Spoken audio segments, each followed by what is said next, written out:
আসসালামু আলাইকুম, কেমন আছেন সবাই?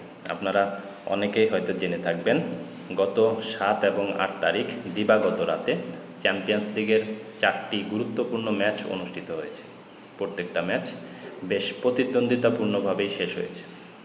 আজকে আমরা চ্যাম্পিয়ন্স লিগের শুরু থেকে এখন পর্যন্ত জানার চেষ্টা করব। ইউরোপের ক্লাব ফুটবলের সবথেকে মর্যাদাপূর্ণ টুর্নামেন্ট চ্যাম্পিয়ন্স লিগ। ইউরোপের বিভিন্ন দেশের শীর্ষ ক্লাবগুলো নিয়ে এই টুর্নামেন্টটি আয়োজিত হয়। 1955 সালে প্রথম এই টুর্নামেন্টটি শুরু হয়। প্রথম দিকে এটির নাম ছিল ইউরোপিয়ান কাপ। পরবর্তীতে 1992 সালে এটির নামকরণ করা হয় চ্যাম্পিয়ন্স লিগ। ইউরোপীয় ফুটবল অ্যাসোসিয়েশন ইউএফা এটির পরিচালনা করেন।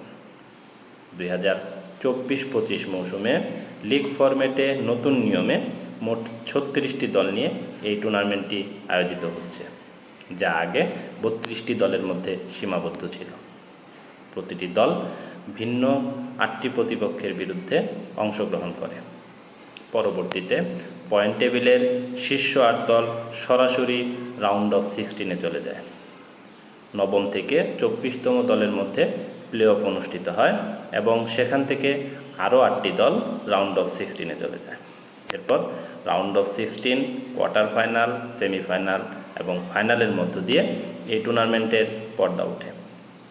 এখন পর্যন্ত চ্যাম্পিয়ন্স লিগের সবথেকে সফল দল স্প্যানিশ জায়ান্ট রিয়াল মাদ্রিদ। তাদের ঝুলিতে রয়েছে 15টি ইউসিএল শিরোপা এবং সর্বোচ্চ গোলদাতা ক্রিস্টিয়ানো রোনাল্ডো, যার ঝুলিতে রয়েছে 140টি গোল। বর্তমান চ্যাম্পিয়ন প্যারিস সেন্ট জার্মেন। 2024-25 মৌসুমে ইতালিয়ান ক্লাব ইন্টার মিলানকে হারিয়ে তারা এই কৃতিত্ব অর্জন করে। চ্যাম্পিয়ন্স লিগ জয়ের মাধ্যমে একটি দল সরাসরি ইউএফা সুপার কাপ এবং ফিফা ক্লাব বিশ্বকাপ খেলার যোগ্যতা অর্জন করে। আজকে এ পর্যন্তই। আগামী কোনো ভিডিওতে আবার নতুন কোনো বিষয় নিয়ে আপনাদের সামনে হাজির হব। সেই পর্যন্ত সকলে ভালো থাকবেন, সুস্থ থাকবেন। আসসালামু আলাইকুম।